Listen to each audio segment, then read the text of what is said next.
The 2024 presidential elections are around the corner. Current President Joe Biden has announced his candidacy over a pre-recorded video on April 25th.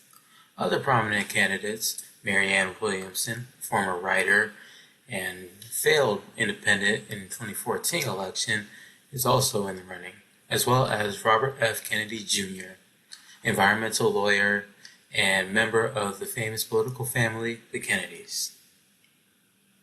On the Republican side, Donald J. Trump is expected to keep up his bid for president despite facing misuse of campaign finance funds in New York City, as well as Nikki Haley, former governor and ambassador under Trump.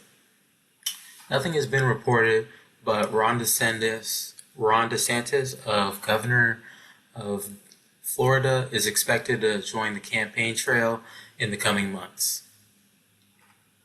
Joe Biden has been in office for 2 years, and seeds of doubt have spread from everywhere on whether he is the right person to be president.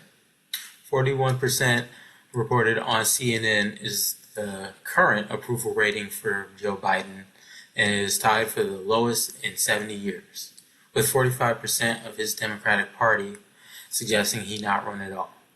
Despite these questions asked by the media, his supporters, and even his own party, the questions we should be asking is whether Biden has done a good enough job in the past 2 years steering the ship to merit his re-election. Since becoming president, Biden has been at work on a number of unsettling issues pressing our society. One of those issues being COVID, the elephant that has been in our room for the past 3 years. What has Biden and his administration done to circumvent COVID?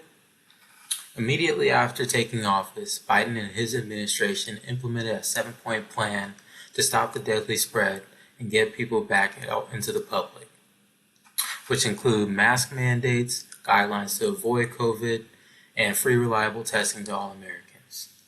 Because of Biden and his administration's decisive actions on this issue, COVID levels are at an all-time low, with most mandates phasing out.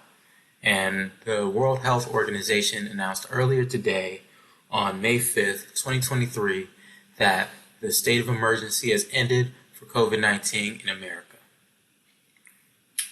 One of the other issues Biden has been hard at work at is the unemployment rate. Under Biden's leadership, the unemployment rate went from 6.5% from when he first took office to 3.5% currently, with a spike in unopening jobs at 10.7 million, which is 1.2 million more than before the pandemic when Trump was in office. Biden's next initiative is the fight on wage disparity, trying to get people the fair pay so that they could withstand the effects inflation has on our society. One of the biggest doubts for Biden heading into re-election is his age. Biden is currently the oldest president in sitting office, at the age of 80 years old. But Biden's age should not be a concern, considering he has more than 50 plus years in public office, becoming one of the youngest senators in Delaware history at the age of 30 years old in 1970. As long as Biden retains his ability to work with Americans, young and old, Republican and Democrat, and fight for this country, Biden has no cause for concern, and Biden is the right man for the job. Vote Biden. Questions? I have a question.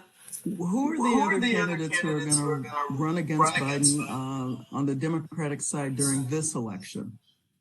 According to ABC, the other candidate hopefuls are Pete Buttigieg, Transportation Secretary, as well as Gavin Newsom, the Governor of California. Do you think Biden is a good candidate for young people to vote for?